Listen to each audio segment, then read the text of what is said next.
Que la paz del Señor sea con todos y cada uno de vosotros. Les saluda Random Ortiz.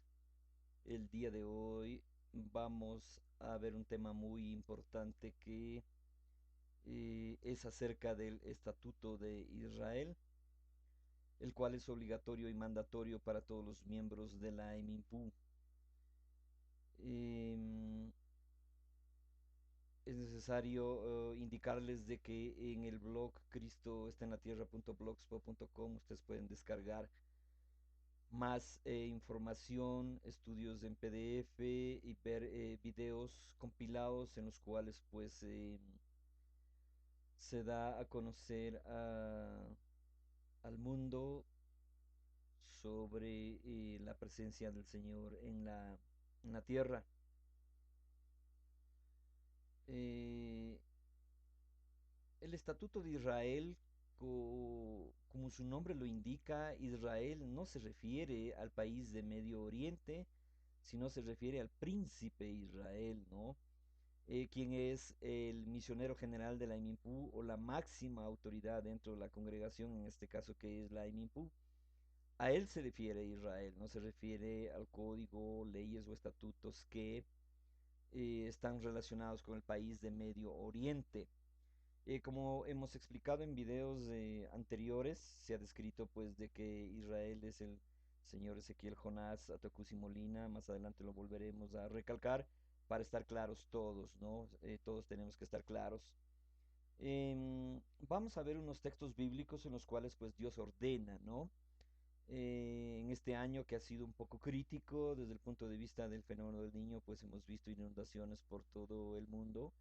Los científicos no encuentran una explicación para todo lo que ocurre, mientras en unos lados, especialmente en las partes bajas, existen inundaciones con destrucción pues de todo lo que existe en esa zona, tanto a nivel de agricultura como construcciones rurales y ciudades, caminos, carreteras. En otros lados, en cambio, hay sequía, ¿no? Es decir, no hay lluvia. Entonces, aquí se va cumpliendo pues la profecía del Señor en la cual básicamente estamos bajo el juicio de Dios. Esto no es ningún cambio climático producido por el dióxido de carbono o concentración de gases, como los científicos pretenden darle una explicación. Pues aun cuando digan lo que digan, ellos están muy lejos de la realidad. Bien, vamos a empezar con el libro de Nehemías, capítulo 9, 13 y 14, versículos 13 y 14, ¿no? Vamos a ver qué nos dice. Nos dice Nehemías 9:13, nos dice: Y sobre el monte de Sinaí descendiste y hablaste con ellos desde el cielo, y dísteles juicios rectos, leyes verdaderas y estatutos y mandamientos buenos. En el versículo 14 nos dice: Y notificásteles el sábado tuyo santo, y les prescribiste por mano de Moisés, tu siervo, mandamientos y estatutos y ley. Bien, entonces esto significa que cuando Jehová Dios descendió sobre el monte de Sinaí, él entregó a Moisés no solo la ley real con los 10 mandamientos, pues la cual es conocida como la ley de Dios o la ley de Moisés, o la Torá. Bueno, la Torá son los 5 libros, ¿no? Bien, entonces, además de la ley, nos dio mandamientos y estatutos. Mandamientos que debemos cumplir y estatutos que también estamos obligados a cumplirlos, todos los seres humanos, todos, ¿no? Entonces, los estatutos, ¿a qué se refiere? Nosotros sabemos de que el- un pueblo está organizado, ¿no? Tiene una estructura, tiene una organización sociopolítica, religiosa. Entonces, y toda esa organización, el funcionamiento de esa organización está basada en estatutos. Por ejemplo, veamos la constitución de la república de un determinado país.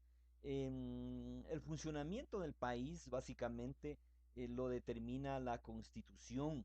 Entonces, la Constitución sería en este caso el estatuto, Y la Constitución tiene leyes en las cuales se determinan, se especifican las diferentes ámbitos del estatuto, que en este caso vendrían a ser los mandamientos, ¿no? Volviendo al ejemplo de la Constitución, una Constitución tiene leyes, tiene reglamentos, pues los cuales deben ser cumplidos por la sociedad. Igual forma, Jehová Dios tiene un pueblo, en este caso es el pueblo de Israel, los israelitas, los que siguen al príncipe Israel. Entonces Dios también nos dejó unos estatutos tanto en el ámbito eclesiástico como en el ámbito administrativo del pueblo, de los asentamientos, de la política teocrática, es decir, de todo. Así como en este mundo existen leyes de diversa forma, los municipios, las juntas parroquiales, los gobiernos cantonales, etcétera, etcétera. Así como ellos tienen sus normas, así también el pueblo de Dios también tiene sus normas.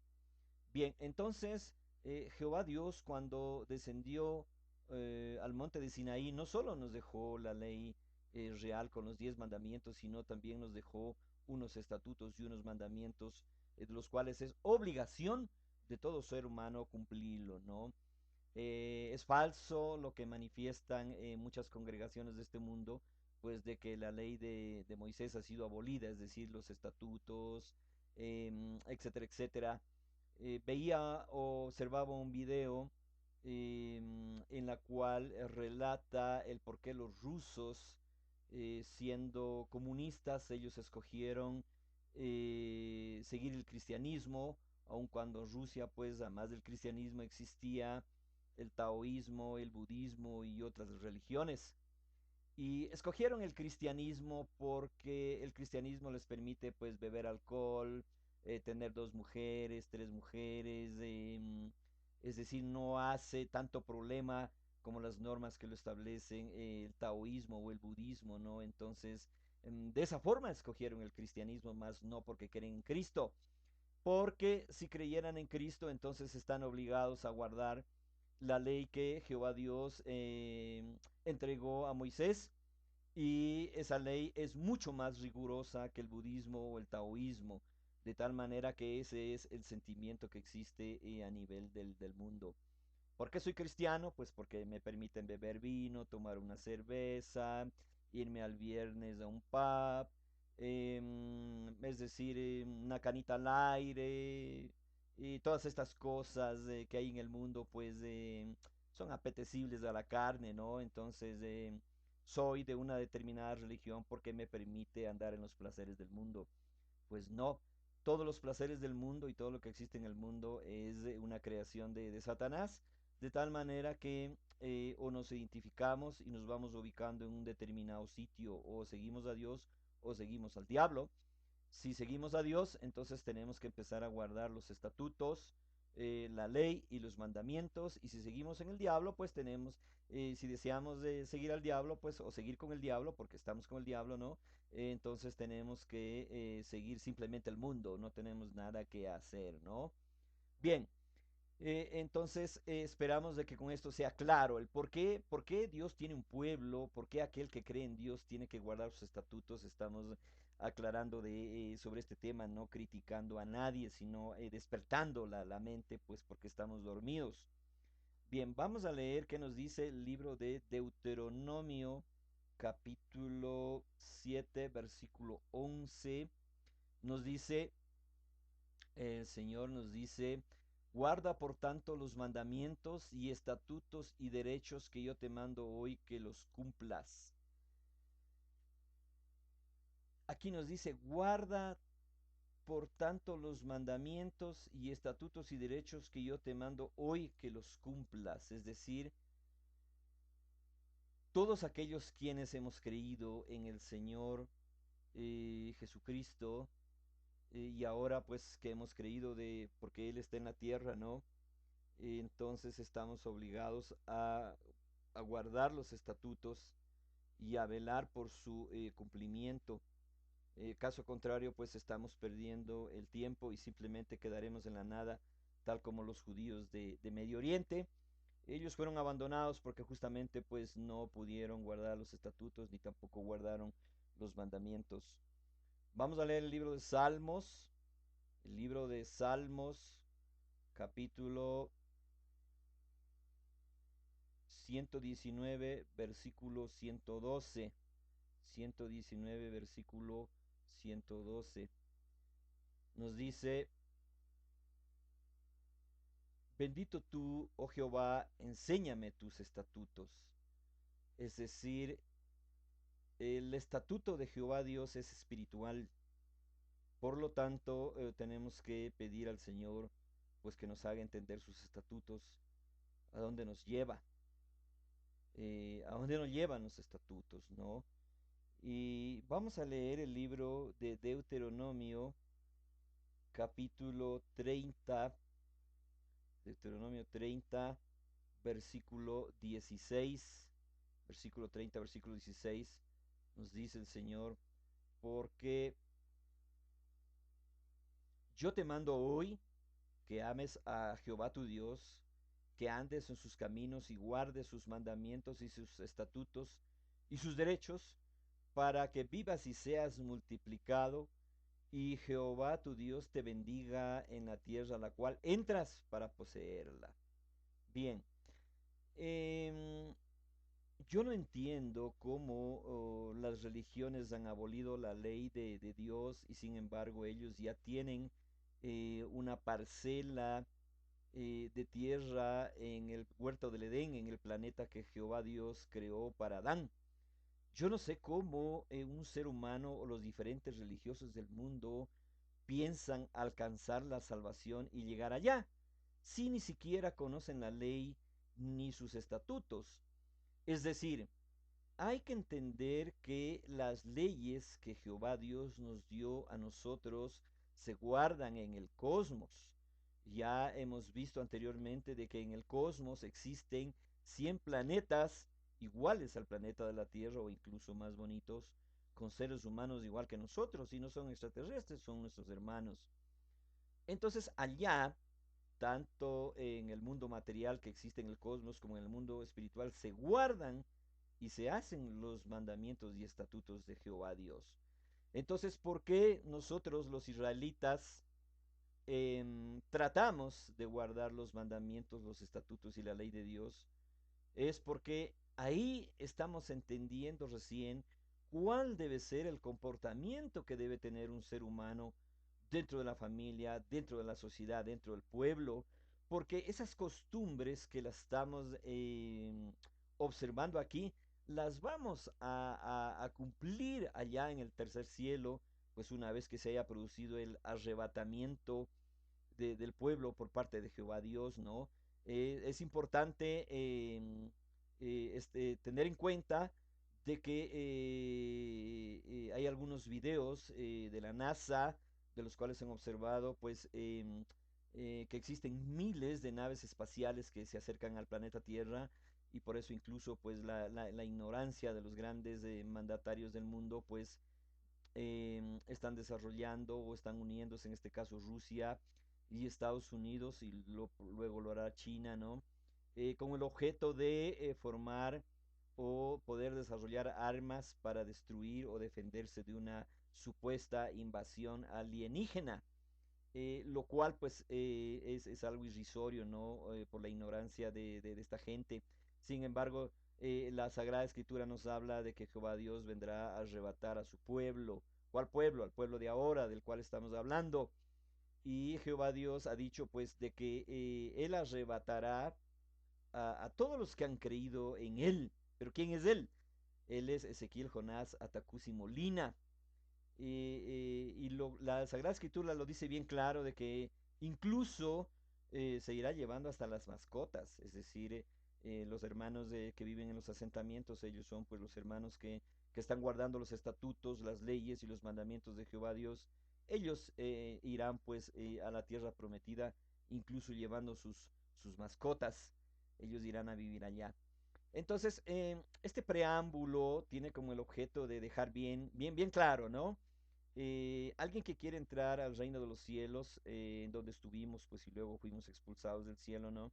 Alguien que quiera regresar al cielo, pues tiene que aprender de que en el cielo no se hace lo que se hace en la tierra, de que en el cielo está Jehová Dios y el Santo y que por lo tanto, pues nos ha determinado una ley y aquel que quiera regresar al cielo, pues tiene que cumplir esa ley, esas normas, porque son normas de santidad. Es decir, a lo mejor alguno del cristiano pues está pensando que allá en el huerto del Edén hay vino, discotecas, cigarrillo, marihuana. No, no, no, no, no, allá no hay nada de eso. Eso solo hay aquí en la tierra, pues porque son creaciones de Satanás. Pues bien, entonces los hermanos que han decidido o que han creído en el Señor, les vamos a explicar ahora cuál es su deber, cuál es su tarea y qué es lo que debemos hacer de aquí en adelante.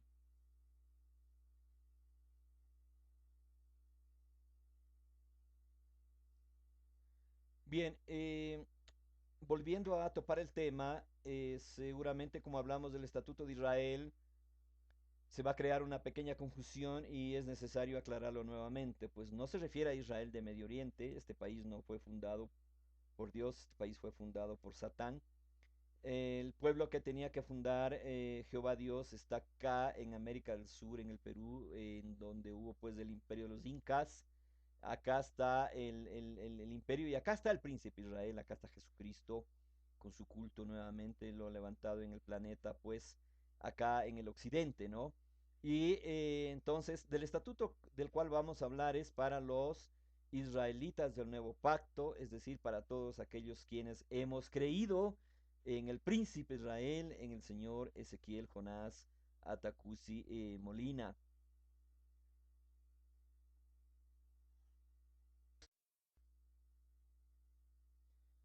Bien, para aquellos que aún todavía no se han informado o no han visto los videos anteriores, es necesario explicarles quién es el príncipe Israel. Bien, el príncipe Israel es el señor Ezequiel Jonás Atacusi Molina y él es el Cristo. Pues no lo digo yo, lo dijo Jehová Dios. Y el Señor tiene el Espíritu Santo de la promesa para todos los que creen en Él, es decir, detrás de estos ojos que tú miras, de ahí te está viendo Jehová Dios mora en el corazón de la derecha, Él es Jesucristo, el que al que todo el mundo cree, busca y lo espera, es Él, es un anciano, Él es Jesucristo y Él mora aquí en el excelentísimo Señor Ezequiel Jonás Atacusi Molina. Este cuerpo pues que lo creó, este cuerpo no es terrenal, es el Señor, es creación de Jehová Dios, por lo tanto viene del cielo, es un cuerpo santo, puro, limpio. Y este cuerpo pues es resguardado por el arcángel Miguel, que es el comandante del ejército de Dios y por miles y millones de ángeles, ¿no? Sabemos pues de que espiritualmente Él se va a mostrar al mundo entero, se va a mostrar y todo el mundo lo va a reconocer, pero probablemente sea muy tarde para muchos porque Dios que busca del hombre, que crea en la ley, que se despierte, que haga juicio y que crea en que existe un reino santo, un reino justo y bueno. Entonces eso desea Él y algún día se mostrará a todos, pues bueno, y todos llorarán. Algunos llorarán de alegría, otros llorarán de tristeza porque no alcanzarán a limpiar sus corazones.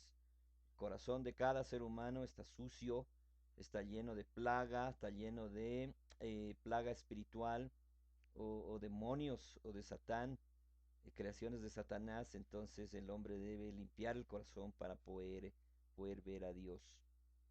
Entonces, sin embargo, a pesar de todo esto, pues el Señor va a dar su Espíritu Santo, ¿no? Para que el Espíritu le instruya al hombre. Entonces, en este Señor que ustedes ven aquí, que es el Señor Ezequiel Jonás Atacusi Molina, es el templo, es una casa, es un tabernáculo, es una morada en donde mora Jesucristo, ¿no? Y la tarea de todo hombre es creer en Él, en Él, en Él, en Él, ¿no? En el espíritu que está dentro del Señor. Pero claro, ¿cómo puedes ver al espíritu que está aquí dentro del Señor? ¿Cómo lo puedes ver? No lo puedes ver porque somos ciegos, porque pues el dueño de este mundo nos tiene cegados. pero Él se muestra espiritualmente. Solo tienes que creer en la ley, leerla, y solo con leerla tú vas a obtener el Espíritu Santo de la promesa y vas a conocer quién es el Señor. Bien, entonces el Señor tiene una ley, los 10 mandamientos, que una copia de la ley que Jehová Dios entregó a Moisés en el Sinaí. Y aquí vemos la ofrenda, ¿no? En realidad no es ningún holocausto. Satanás por el año 1500 por ahí, pues tomó a los españoles y vino a América. Y desde ahí se inventó una serie de historietas tergiversando la realidad, pues haciéndoles creer que los holocaustos era la muerte de hombres, de mujeres, de niños, ¿no? Entonces hasta ahora la propia comunidad latinoamericana, todos nosotros los latinoamericanos, pues creemos que los mexicanos, los aztecas, los incas, etcétera, mataban seres humanos, lo cual es una farsa, es una mentira. Esas grandes torres que habían antes, que tanto los aztecas como los incas ahí se presentaban lo que tus ojos ven. Y lo que tus ojos ven es la ofrenda, y la ofrenda es un cordero, ¿no? Preparado para ofrenda al altar, esto que hacía más antes Moisés, que Moisés hizo en Oriente. Entonces hoy está acá en Occidente, en el Perú, y entonces este es el holocausto. Realmente el holocausto es la presentación de una ofrenda a Jehová Dios el Altísimo, pues es un becerro, es un cordero preparado, aderezado, con lo que manda los libros de Levítico, de acuerdo al código eclesiástico, y de ahí es presentado, ¿no? Es quemado en leña. Entonces, cuando ya la gente empieza poco a poco a ir abriendo la vista, pues aquí sencillamente vienen ángeles, llevan la ofrenda y se la llevan a Dios, ¿no? Para hacerle el presente. Entonces, que sepan ustedes de que Jehová Dios o Jesucristo, Él ya está aquí en la tierra de nuevo con su culto y ha venido para ayudar al hombre por medio de su Espíritu Santo para que salga del infierno en el cual vivimos, para liberarnos del sufrimiento que tenemos, es decir, hemos estado perdidos en todo sentido. Entonces Dios se apiadó de toda la humanidad, de todos, de absolutamente todos los seres humanos. Todos los seres humanos somos hijos de Dios, de este Señor que vemos aquí, que es una imagen para únicamente representando, pero el Dios vivo, el día que lo vean, al Dios vivo, pues no van a saber a dónde esconderse. Entonces, Él aquí, Él mora aquí, en este Señor. Entonces, cuando lo veas en la calle, cuidado, se te ocurra darle la mano porque te puedes hacer humo. Tienes que saludarlo, y el saludo al Señor es, vive Jehová, vive tu alma, varón de Dios, porque ahí mora Jehová Dios. Solo tienes que alzar la mano y alzar la venia. Jamás se te ocurra darle la mano. Por eso es que el Señor no sale, por la ignorancia de la gente, porque la gente pues puede cometer errores y más bien haber problemas. Es un Dios, ¿no? Un Dios encarnado el que está ahí. Bien, entonces Él es el Señor, Él es el príncipe Israel, y dentro del príncipe Israel está Jehová Dios, quien entregó sus leyes, estatutos y derechos a Moisés en el monte de Sinaí, y ahora los entregó al señor Ezequiel, a Tacusi, Gamonal. Entonces, que los hermanos no se sigan confundiendo y diciendo pues de que Ezequiel, Atacusi Gamonal era un hombre común y corriente, pues no lo fue, no lo es, pues ahí también moró Jehová Dios y fue Israel a su tiempo. Bien, entonces él, Jehová Dios, por medio de este cuerpo físico que se llama Ezequiel, Atacusi Gamonal, Dios nos dejó elaborando el estatuto, nos dejó poniendo en orden qué es lo que dicen los 5 libros del Pentateuco, ¿no? Para que nosotros podamos convivir dentro de las normas que Dios ha establecido para todo ser humano. Entonces, vamos a ver el organigrama de la MIMPU, ¿no? Entonces tenemos que el estatuto de la MIMPU, que es el estatuto de la MIMPU, es como es la constitución del pueblo de Dios. Es decir, en realidad la Sagrada Escritura vendría a ser la constitución del pueblo de Dios, ¿no? Bajo este estatuto está la máxima jerarquía, en este caso que es el Señor, Ezequiel Jonás, ¿no? Que es el príncipe Israel. Él trabaja o designa un consejo consultivo formado por unos hermanos pues que tienen que cumplir unas tareas, así como también él tiene una secretaría pues por medio de la cual cumple las diferentes tareas que tiene dentro de la congregación y dentro de la sociedad, en este caso peruana, porque el Señor está allá, ¿no? Bajo esta jerarquía se encuentra la Asamblea General, en la cual pues está integrado por todos los israelitas del nuevo pacto a nivel mundial, es decir, los hermanos de Ecuador, Perú, Colombia, Estados Unidos, etcétera, etcétera, que han creído en el Señor. Todos somos parte de esta congregación, pero claro, cada país también tiene su estatuto. Bien, esta Asamblea General es la que realmente le da vida al estatuto y al pueblo, es decir, somos nosotros los que estamos en la obligación de asistir a las asambleas generales. Y tenemos los diferentes organismos de los cuales está conformado la congregación. En este caso, está formado por el cuerpo eclesiástico, que es el brazo religioso de la congregación, y el cuerpo eclesiástico, pues, es el organismo que tiene que velar por el cumplimiento del culto religioso que Jehová Dios entregó a Moisés y que ahora lo tenemos, ¿no? Entonces, más adelante vamos a ver cuáles son sus tareas. Y tenemos la Junta Directiva Nacional Internacional, ¿no? Esta Junta Directiva Nacional Internacional es la que está a cargo de la parte administrativa del pueblo. Tenemos el comité electoral, así como lo tiene un país, también esta congregación tiene un comité electoral, y este comité electoral pues tiene la función de proceder a organizar y a programar los eventos electorales para la elección de dirigentes a nivel nacional. También está el FREPAP, que es el Frente Popular Agrícola del Perú. En este caso, si fuera Ecuador, fuera FREPAE, si fuera Colombia, fuera FREPAC. Simplemente cambiamos la última letra de la palabra FREPAP. Entonces, este es el brazo político de la congregación, porque pues el mundo debe entender de que Jehová Dios también tiene su política y es la política teocrática. Y luego tenemos los asentamientos, es decir, el éxodo del cual pues se produjo en tiempos de Moisés, también se produjo ahora con el señor Ezequiel Atacuesigamonal. Y existen los asentamientos, en este caso que se llama el proyecto de Fronteras Vivas. Entonces allá están los hermanos, los que verdaderamente cumplen los 10 mandamientos, ¿no? Ellos son los que están allá esforzándose, viviendo conforme Dios lo ha mandado. Entonces, esta es toda la estructura de la MIPU. La MIPU no es ninguna congregación pequeñita, ¿no? No es una institución muy grande, es la institución más, hoy por hoy, la más importante en la tierra, pues porque Jehová Dios la dirige. Solo que Jehová Dios nos tiene mucha paciencia, pero algún día esa paciencia se acabará, entonces ahí los hermanos van a actuar de una forma mucho más inteligente.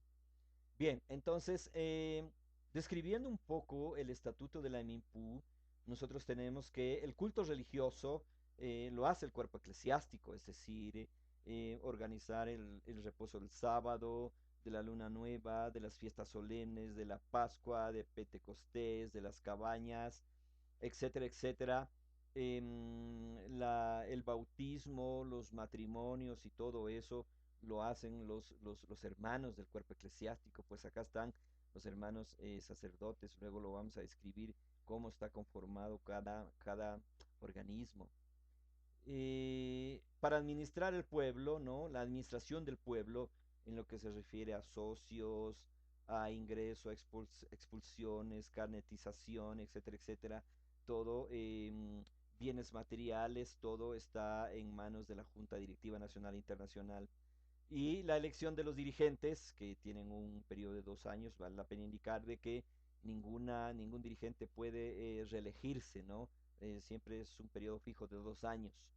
Este comité electoral es el que está encargado de hacer las elecciones y cada uno de estos organismos tiene un reglamento. Y dentro del estatuto de la MIPU tenemos una parte en la cual obligadamente pues se reconoce la Constitución del Perú debido pues a que por medio de la Constitución del Perú se ha reconocido a la congregación, al estatuto, y normalmente este estatuto está sujeto a las leyes del culto del Perú que se produzcan pues a lo largo del tiempo.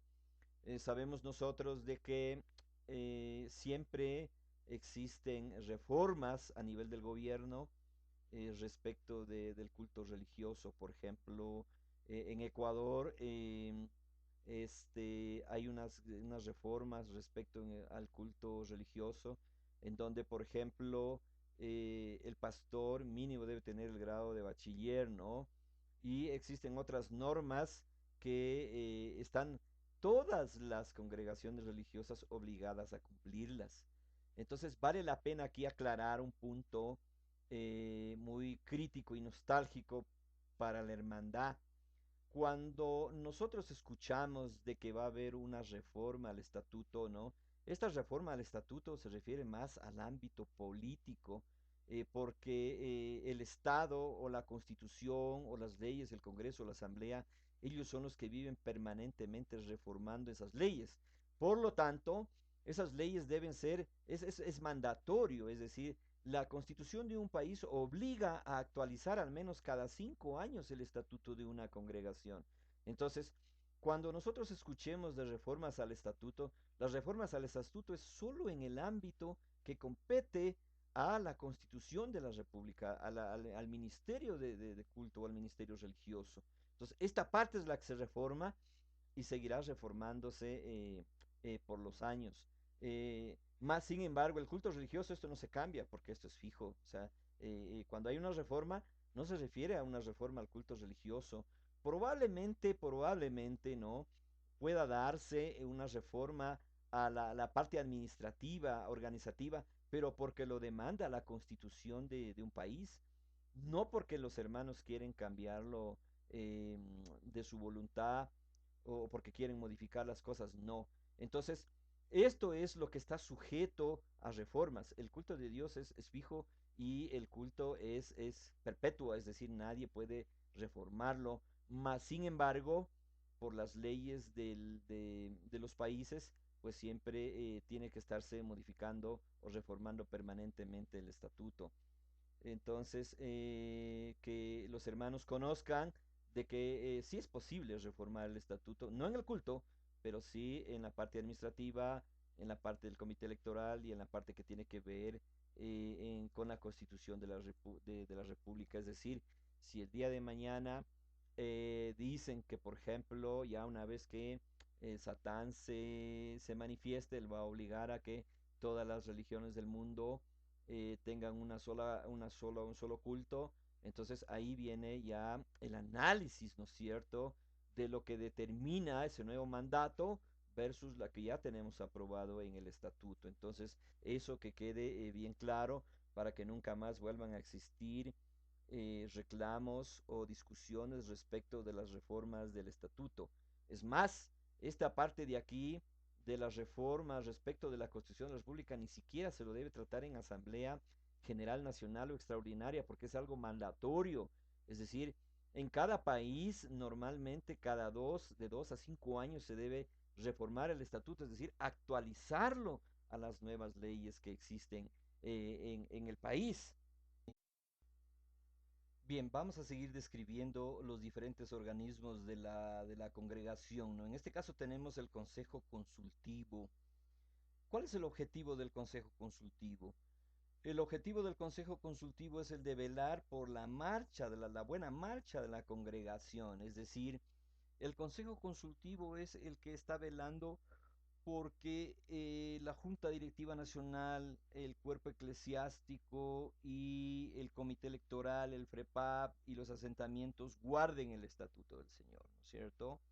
Entonces, adicionalmente son ellos los que muchas veces presentan proyectos a los hermanos dirigentes para que le puedan dar continuidad. Entonces, como vamos viendo aquí, sí, nosotros vamos viendo ya una estructura diferente al funcionamiento del mundo. Aunque los países tienen presidentes, tienen asambleas, tienen la Corte Nacional de Justicia, tienen la Contraloría, pero en realidad eso no funciona porque son instituciones corruptas, ¿no? Entonces, el uno tiene el rabo de paja, el otro también tiene el rabo de paja, pues y bueno, todos nosotros, ¿no es cierto? ¿Para qué nos vamos a sacar los cueros al sol si vamos a salir perjudicados? Entonces se tapa lo uno con lo otro y nunca ni siquiera se aplica y no se cumplen las leyes que mandan la Constitución. En cambio acá no, acá es una congregación religiosa y por lo tanto aquí sí hay una institución que vela porque cada uno cumpla los diferentes estatutos a nivel nacional, a nivel internacional, provincial, cantonal, parroquial y barrial, a ese nivel. Bien, entonces el Consejo Consultivo además tiene la obligación de asesorar a los diferentes organismos, es decir, en qué están fallando, en qué están atrasados, cómo deben programar sus actividades. También tienen bajo su responsabilidad resolver los conflictos respecto del estatuto, ¿no es cierto? Es decir, si un hermano, si un grupo de hermanos o hermanos pues que son contrarios a los dirigentes, quieren reclamar sobre modificaciones del estatuto, no tienen ni siquiera por qué reclamar al presidente, peor al señor misionero general, sino tienen que ir al Consejo Consultivo. El Consejo Consultivo les va a aclarar de qué se tratan los cambios, las modificaciones o hacerles entender qué quiere decir el estatuto, ¿no es cierto? Adicionalmente, son ellos los que por decisión de Dios, ¿no es cierto?, proceden a elaborar los estatutos, normas y reglamentos para el buen funcionamiento, orden y marcha de la congregación, así como son ellos los que son los encargados de hacer las auditorías de la gestión de cada uno de los diferentes organismos de la congregación, es decir, vendría a ser es el fiscal, ¿no es cierto? El fiscal es el que fiscaliza la parte económica, la parte administrativa de cada uno de los diferentes organismos. Así como son ellos, por ejemplo, cuando exista cefalía, tanto en la Junta Directiva Nacional como el cuerpo eclesiástico, por el conflicto entre la hermandad, que no es causada por los hermanos, sino por los jebuseos, los gergeseos y todos los demonios terminados de neos, son ellos los que causan los conflictos dentro de la congregación. Entonces, cuando exista una cefalía de este carácter, es el Consejo Consultivo el que asume el cuerpo eclesiástico, la Junta Directiva Nacional, nombran los dirigentes temporales y vuelven a llamar a las elecciones para volverlos a designar. Así que es esta la tarea del Consejo Consultivo, ¿no? El Consejo Consultivo está conformado por el señor misionero general, por sacerdotes, por una secretaría, por un canciller, un asesor militar, un asesor político, un administrador, una persona, un hermano encargado de la parte de finanzas, economía y por un hermano que se hace de oficial principal. Entonces, este grupo prácticamente es el que vendría a ser como el Comando Conjunto de las Fuerzas Armadas, más la Contraloría General de la Nación, más el fiscal, todos en conjunto, pero actúan para velar por el cumplimiento del estatuto o de la constitución. Bien, este organismo es único a nivel nacional, es decir, el Consejo Consultivo es único y solo existe en el Perú, aunque pues nosotros creemos de que debe existir este Consejo Consultivo también en cada país para que puedan resolver los problemas de la Junta Directiva Nacional. Por ejemplo, en Ecuador, en Colombia, pues el Satán les ha ganado la guerra, de tal manera que existe acefalía a nivel de Junta Directiva Nacional y de cuerpo eclesiástico. Entonces, al existir un consejo consultivo, ellos resolverían el problema de las juntas directivas nacionales de cuerpos eclesiásticos y pondrían en orden y estarían trabajando pues por la buena marcha de la congregación a nivel nacional. Los 12 miembros del Consejo Consultivo son designados por el señor Ezequiel Jonás Atacursi Molina. La Junta Directiva Nacional, ¿no? Vamos a ver cuál es el objetivo de la Junta Directiva Nacional. El objetivo de la Junta Directiva Nacional es una, es el organismo que tiene que ver por la organización de la congregación. Tiene la facultad de administrar los bienes materiales de la congregación. Está encargado del tema de la economía y finanzas, así como también por un grupo de abogados que se encargan de la defensa de la congregación. Están encargados de la educación del pueblo, no solo a nivel eclesiástico, sino también a nivel de educación laico, como es más conocido en este mundo. Así como también está la Secretaría de la Prensa y Propaganda, pues porque obviamente el mundo lo demanda, tiene que haber una prensa, tiene que haber una radio, una televisión, páginas web, etcétera, etcétera, ¿no? El control y estadística, es decir, acá los hermanos son los que hacen un control de los hermanos que ingresan, hermanos que salen, hermanos expulsados, es decir, llevan toda la estadística del pueblo. También están a cargo de las actas de archivo, es decir, todos los diferentes procesos administrativos que se hacen a lo largo del tiempo, son ellos los que tienen a cargo el archivo. También tienen la Secretaría de Asistencia Social, es decir, que son los hermanos que están vinculados con la ayuda al prójimo, es decir, ayudar a la hermandad, a los hermanos que tienen problemas económicos, sociales, ellos trabajan en ese sentido, hermanos enfermos, pues bueno, se colabora, se busca la ayuda económica para ayudarles a resolver sus problemas. Está el hermano de las cooperativas agrícolas, pues que es el hermano que trabaja con el agro, con el desarrollo del agro, con el desarrollo de los asentamientos, y están vinculados con el tema de la agricultura, es decir, es un mini estado. Como vemos, el pueblo es un mini estado, es decir, es un estado dentro de otro estado, pero es un estado teocrático que no hay que confundirlo. Este estado teocrático no busca el conflicto ni la desgreación de nadie, sino simplemente vivir en armonía y en paz, guardando las leyes de Dios, ¿no? En donde existe realmente el socialismo verdadero existe en las cooperativas agrícolas. También está relacionado con el transporte, ¿no es cierto? Un pueblo necesita un transporte, la comercialización de los productos necesita un transporte, entonces son ellos los que tienen que ver con esto. La Secretaría de la Juventud, hoy sabemos pues que normalmente la juventud es el 30-40% de la población y son ellos pues los hermanos dirigentes que se van incorporando ya a conocer cómo se administra el pueblo de Dios para que ellos en el futuro sean los dirigentes.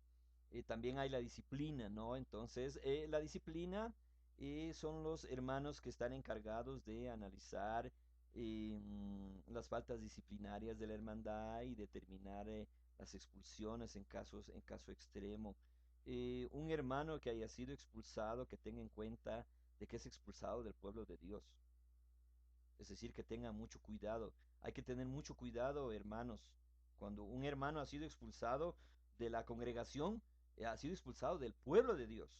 Que entienda bien claro eso, ha sido expulsado del pueblo de Dios.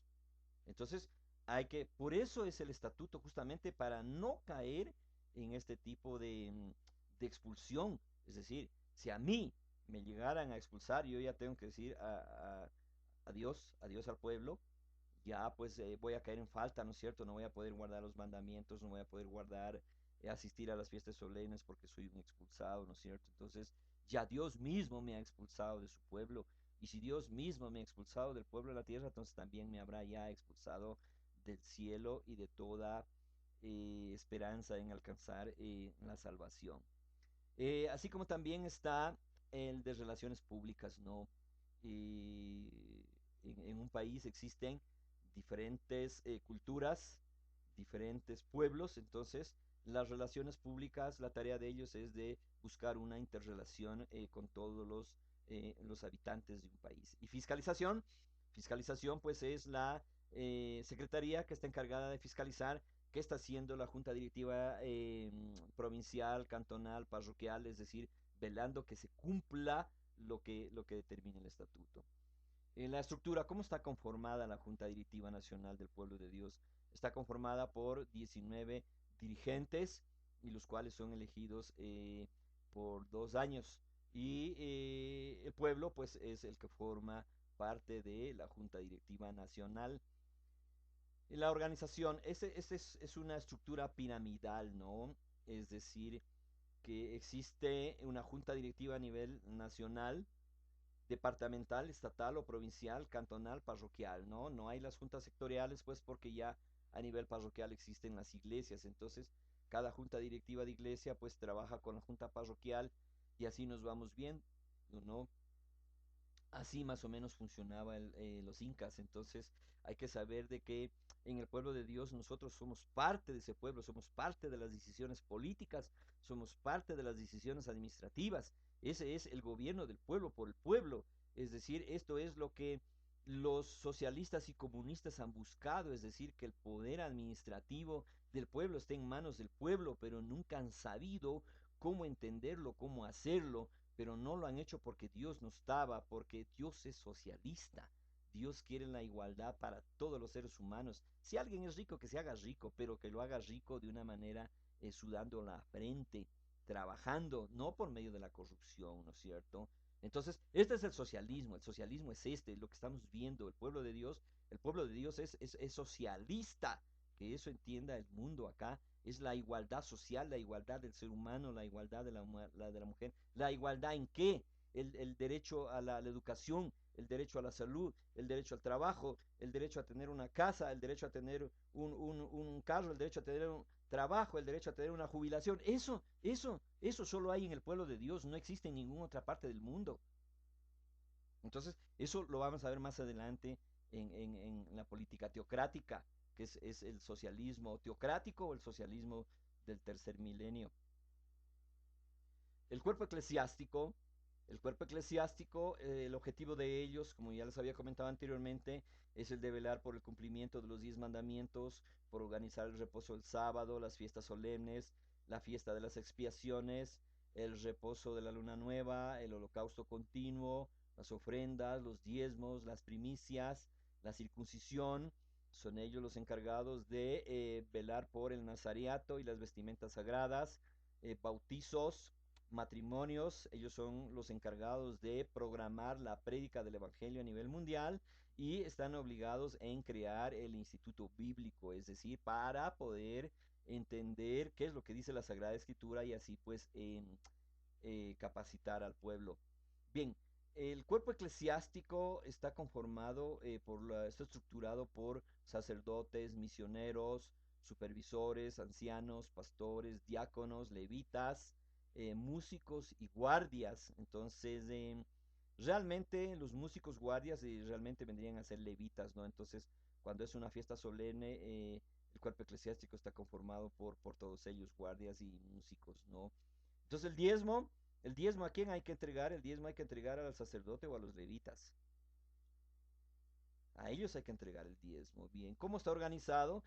Todos ellos, estos hermanos, están organizados en una junta pastoral.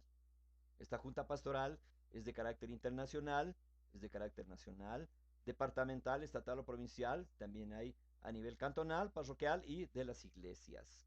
Entonces, esa es la jerarquía de organización del cuerpo eclesiástico. El comité electoral el comité electoral por objetivo tiene la elaboración y la actualización del padrón electoral, llevar a cabo el proceso de elecciones de juntas directivas nacionales, provinciales, cantonales y parroquiales.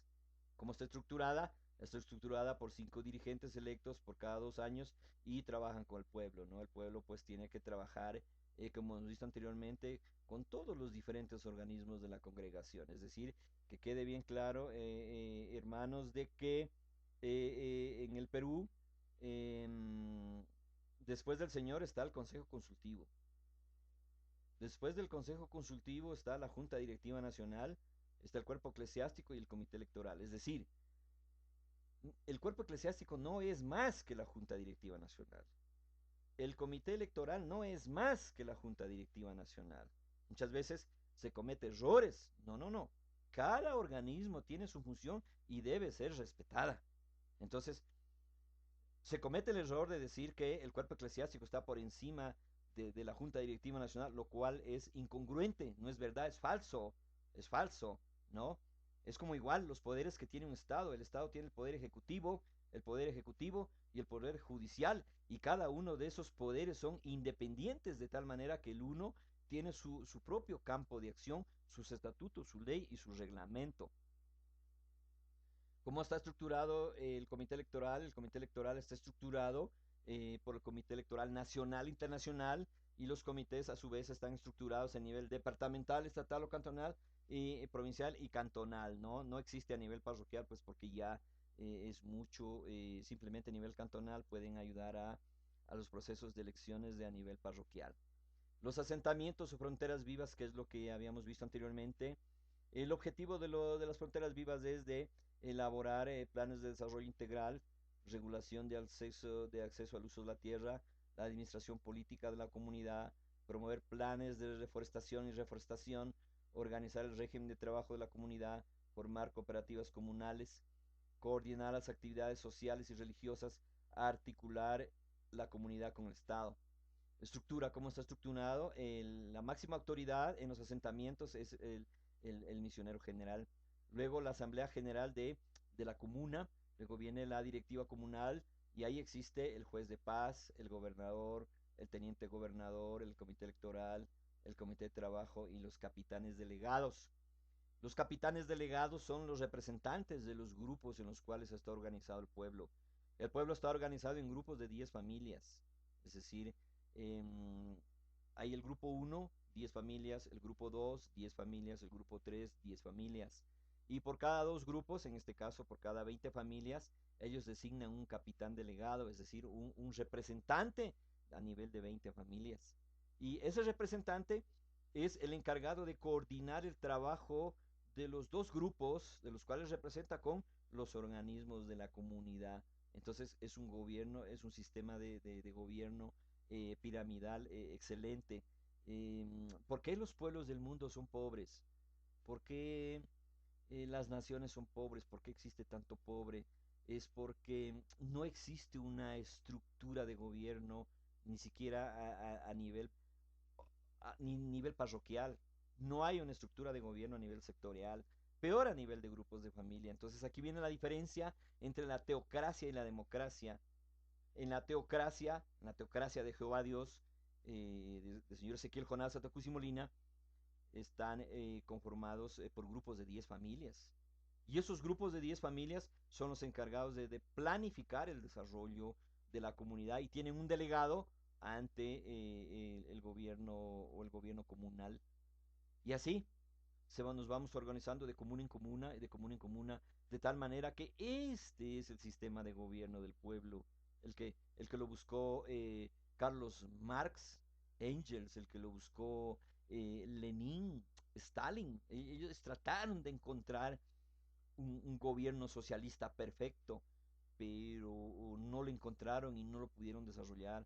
Hoy escuchamos del socialismo del siglo XXI, del socialismo europeo, del socialismo no, yo a todo el socialismo del mundo lo llamo el socialismo democrático, que es muy diferente del socialismo teocrático, porque ¿quién une esta organización del pueblo en grupos de 10? ¿Quién une? Une el Espíritu de Dios.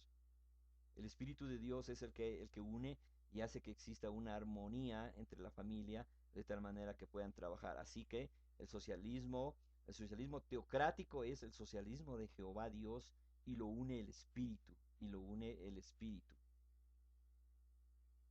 Bien, vamos a ver la política teocrática.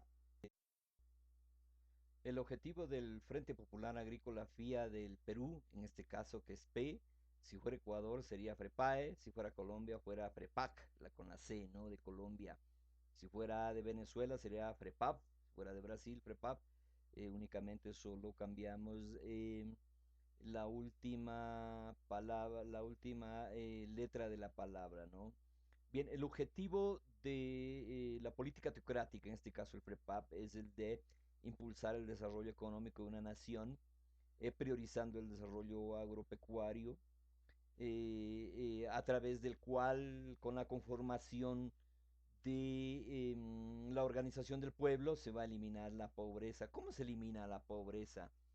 La pobreza no se elimina haciendo dólares o haciendo billetes, porque los billetes, una vez que los tenemos en el bolsillo, estos también se acaban. La pobreza se acaba generando trabajo. La pobreza se acaba dándoles recursos económicos a la gente para que pueda trabajar, para que pueda generar, para que pueda prosperar.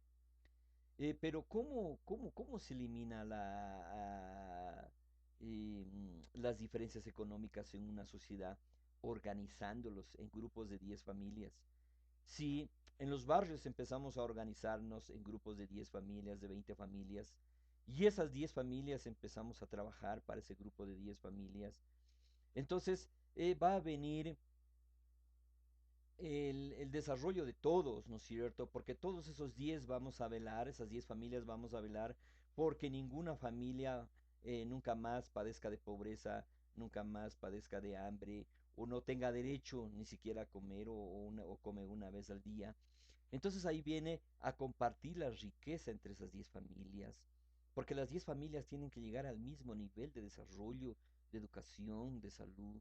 Entonces, por ejemplo, ahí viene la igualdad del pobre con el rico, porque normalmente, pues, digamos, en una manzana de una determinada ciudad del mundo vive gente rica, de clase media, y vive gente, pues, que no es rica y que es analfabeta y es pobre.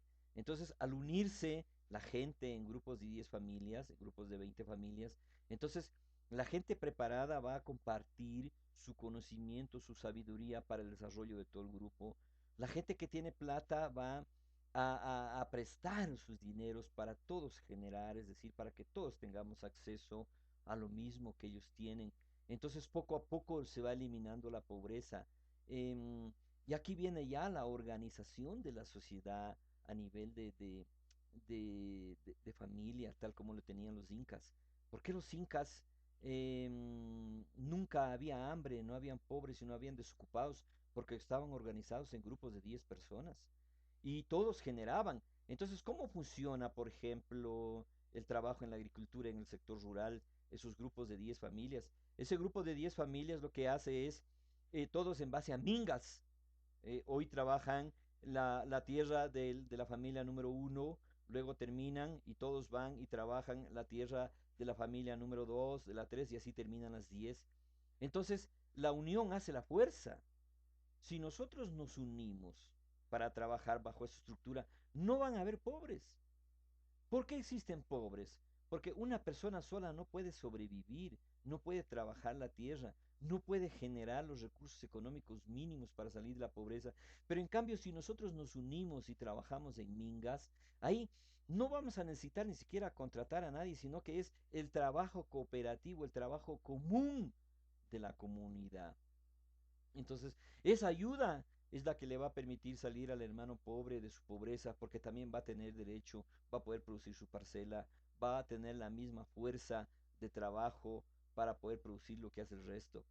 Entonces, en el pueblo de Dios, en los asentamientos, cada familia tiene, dependiendo del asentamiento, tiene derecho a 5 hectáreas, a 10 hectáreas, a 20 hectáreas. Cada familia tiene derecho al mismo tamaño de la parcela de la tierra. Y organizados en bajo a la minga, entonces no hay pobres. Porque el hermano primero se le entregó 5 hectáreas y luego, mediante el trabajo comunal, se trabaja esas 5 hectáreas de tal manera que el hermano nunca más es pobre o nunca más hay pobres. Y todos tienen dinero, todos tienen alimentación, todos tienen derecho a la salud, todos tienen derecho a la educación, todos tienen derecho a lo que Dios lo ha determinado, lo establecido. Eso es el socialismo. Nosotros vemos, por ejemplo, los kibbutz en Israel. eh, bueno, es algo de lo que yo les estoy comentando, pero los asentamientos de Jehová son mucho más organizados que los kibbutz de Israel.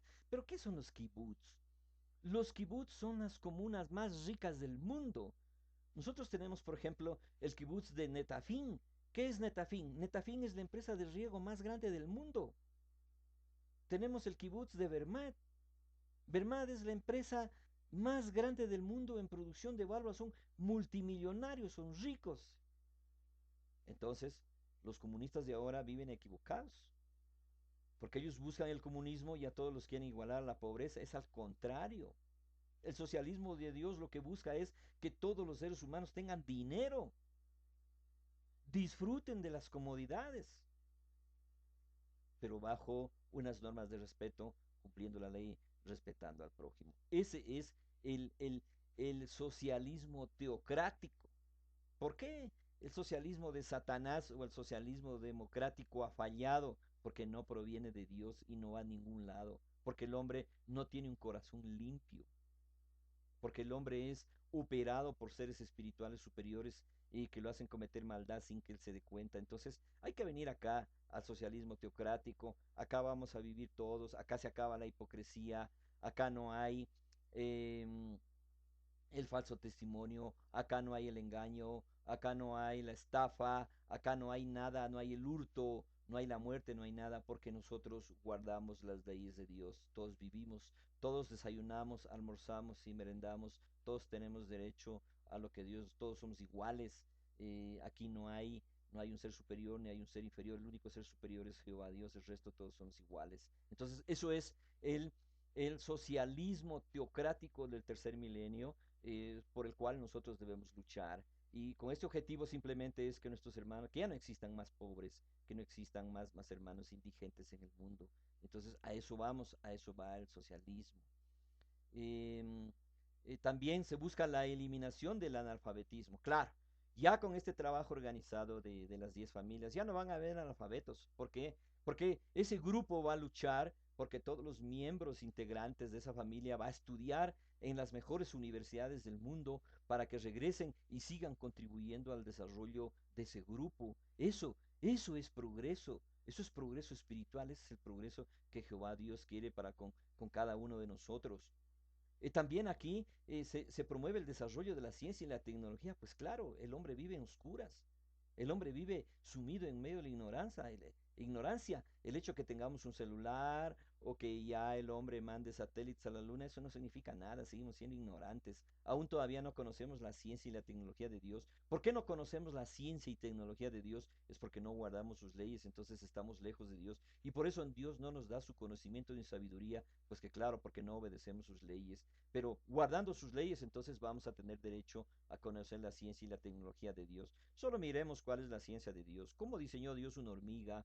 ¿Cómo la hizo Dios a una hormiga para que sea sumisa ante su reino, para que trabaje en armonía, para que obedezca a todas las hormigas que son jefes del bloque? ¿Cómo lo hizo? ¿Cómo lo hizo? ¿Cómo presienten las hormigas de que va a haber una lluvia y entonces tienen que salir y llevar los alimentos para guardarlos en sus galerías porque pues no van a poder salir a llevar alimentos? Esa inteligencia, ¿cómo hizo Dios ese ser tan pequeñito, cómo lo hizo tan inteligente, tan organizado, y ese vive en comunidad, vive en un ambiente socialista? Eso va a ser Dios de los hombres, un hombre inteligente, un ser racional. Entonces, el hombre, así como Dios planificó y diseñó una hormiga, así también será capaz de diseñar cosas en el futuro, pero cosas que van a ser del servicio de la humanidad, no para destrucción del hombre. La creación y la invención de la bomba atómica es un hecho diabólico, porque simplemente la creación o la invención de un misil, de una pistola, de un revólver, esas son creaciones de Satanás y son diabólicas porque lo único que persiguen es matar al hombre, porque la ley de Dios es bien clara, el sexto mandamiento dice no matarás. Entonces, ¿quién creó una pistola? La creó el diablo. Entonces, el hombre tiene que empezar a enterrar esas armas, porque si no lo hacen ustedes, entonces Dios en 3 segundos va a destruir la potencia o la nación más poderosa de este planeta, de tal manera que el resto de naciones se van a arrodillar nomás y van a empezar a destruir las armas y nunca más se van a volver a unir para pelear y matarse entre hermanos, porque todos somos hijos de Dios. Bien, entonces tenemos también el desarrollo de una matriz, modificar o desarrollar una matriz energética. Claro, con todo este conocimiento y esta organización de Dios, obviamente tenemos que modificar todo este sistema democrático que no sirve para nada, todas estas leyes democráticas que no sirven para nada, entonces tienen que ser modificadas, tienen que ser actualizadas y modernizadas de acuerdo a la ciencia de Dios. Preservar el medio ambiente, entonces aquí vamos a aprender por qué Dios hizo un árbol, por qué Dios hizo un río, por qué Dios hizo una colina. Entonces vamos a aprender recién la ciencia del medio ambiente para convivir con la naturaleza, para convivir con los animales, para convivir con las aves. Quien mora en un animal, quien mora en un perrito, quien mora en un gato, mora ahí en esos animalitos menores, mora un alma como nosotros, solo que ellos ahora pues tienen la tarea de vivir como un animalito. Entonces tenemos que aprender a respetar a todo ser vivo, una ave, un animal, un animalito cualquiera que sea, ahí vive un espíritu de Jehová Dios y cumple su misión y cumple una tarea. En una hormiga vive una alma como nosotros, entonces tenemos que empezar a ser respetuosos de todo lo que Dios ha creado. Y para respetar lo que Jehová Dios ha creado, simplemente tenemos que empezar a guardar sus leyes para salir de la ignorancia. ¿Cómo combatimos la corrupción? La corrupción no lo va a acabar ni una bomba atómica, es decir, ni siquiera desapareciendo toda la humanidad se va a acabar la corrupción. ¿Quién es el corrupto? El corrupto no es el hombre, el corrupto es Satanás con todas sus legiones de demonios que están apoderados del planeta. Entonces ellos se meten en los hombres y esos demonios son los que lo hacen al hombre robar, a engañar, en base a las grandes cantidades de dinero que roban, desarrollar la avaricia, desarrollar la codicia, yo quiero tener acá. Entonces esos son males, porque un corrupto tiene que entender que él está robando al pueblo, que él está robando al pobre, que él está robando al miserable, que él está robando al indigente. Eso tiene que saber el corrupto. Los grandes presidentes de las naciones del mundo que se han robado y dilapidado los recursos del pueblo, tienen que saber que les robaron al pobre, que les robaron al mendigo. Y ese mendigo ora a Dios todos los días pidiendo justicia. Y esa justicia va a recaer de ustedes de tal manera que ese dinero no lo van a disfrutar, porque eso es un dinero mal habido, es un dinero que proviene del robo. Entonces, ¿cómo se combate la corrupción? Con la ley de Dios. Con la ley de Dios viene un espíritu y ese espíritu es el que me dice a mí, hey, no robes, porque la ley de Dios dice, no robarás, no hurtarás, y Dios me castiga, me da su latigazo el día que yo robe. Entonces, así se elimina la corrupción. Entonces, ¿por qué no quiere el hombre recibir la ley de Dios? Simplemente, ¿no es cierto? Porque le gusta la corrupción, porque les gusta los placeres del mundo. Pero nosotros no hemos venido a decirles si quieren o no quieren, sino Dios a través del juicio, pues a todos de un solo grito los va a poner de rodillas.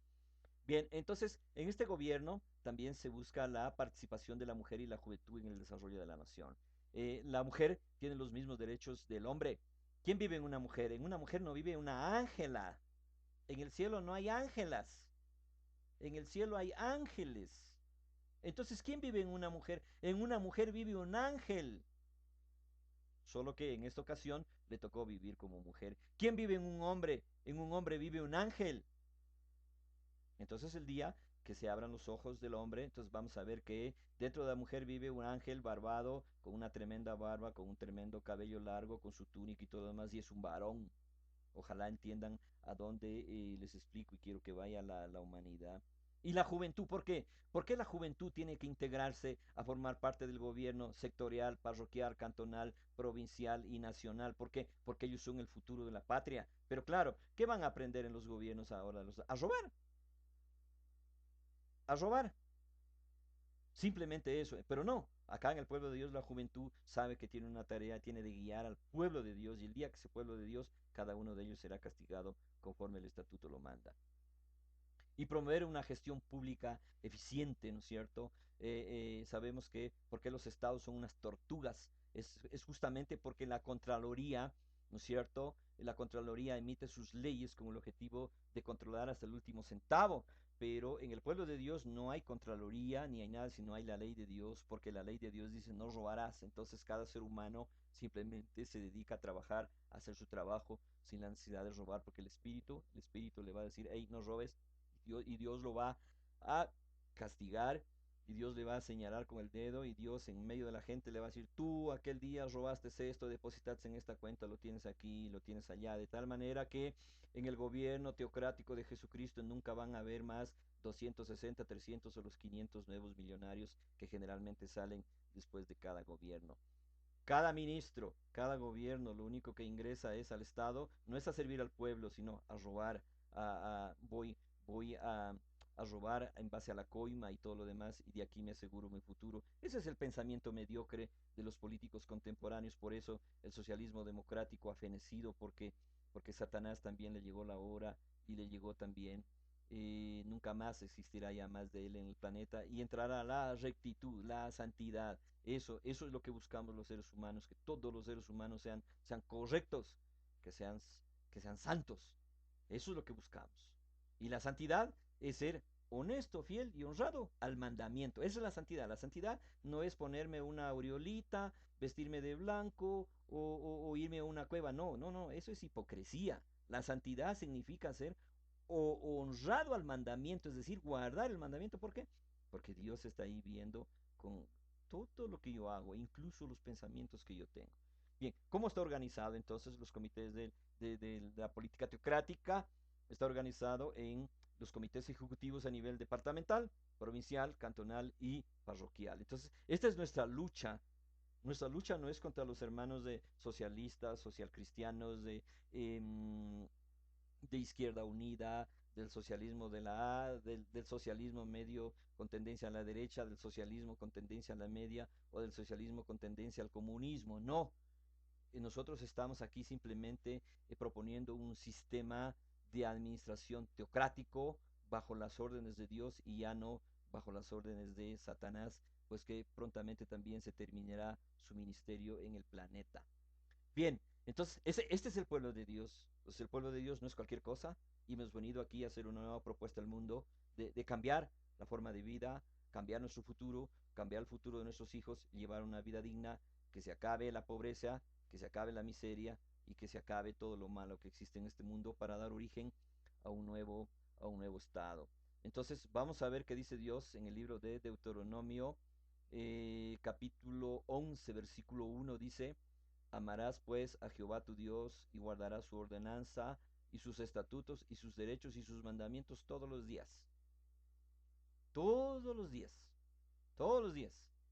No dice solo en el sábado, en la luna nueva o en las fiestas solemnes, sino todos los días nosotros tenemos que guardar las leyes, los estatutos y las ordenanzas de Jehová Dios. Por lo tanto, por eso el pueblo de Dios es un pueblo instruido. Bien, entonces nosotros los israelitas del nuevo pacto tenemos que la obligación de cumplir y velar por el cumplimiento del Estatuto de Israel. No tenemos que tener miedo de reclamar al hermano presidente de la Junta Directiva Nacional porque no está guardando el estatuto. No tenemos que tener miedo de decirle al hermano presidente del cuerpo eclesiástico que no ha hecho nada. O no hay que tener miedo de decirle a los hermanos diferentes dirigentes que no han hecho nada o que no sirven para nada. No, hay que decirles de una forma culta, educada, responsable, hacerlo mediante escrito, hacerle de que, por favor, tienen que trabajar porque no están trabajando para ellos, sino estamos trabajando para un Dios vivo. Sin pensar en ninguna recompensa, simplemente tenemos que trabajar. Bien, este es en resumen sobre el estatuto de la MIMPU. Como ustedes pueden observar, la congregación, la MIMPU, es una institución muy grande, es una institución muy grande, es la institución más importante que existe en el planeta Tierra y por lo tanto nosotros estamos llamados a velar por que se mantenga el prestigio de esta institución a nivel mundial. Bien, así hemos visto el estatuto y esperamos pues que los hermanos empiecen a ponerlo en práctica a nivel de sus iglesias. Hasta aquí esta pequeña intervención, pues espero que les haya ayudado en algo y que la paz y la gracia de nuestro Señor Ezequiel Jonás Atacusi Molina more en cada uno de vosotros, hermanos y hermanas del mundo.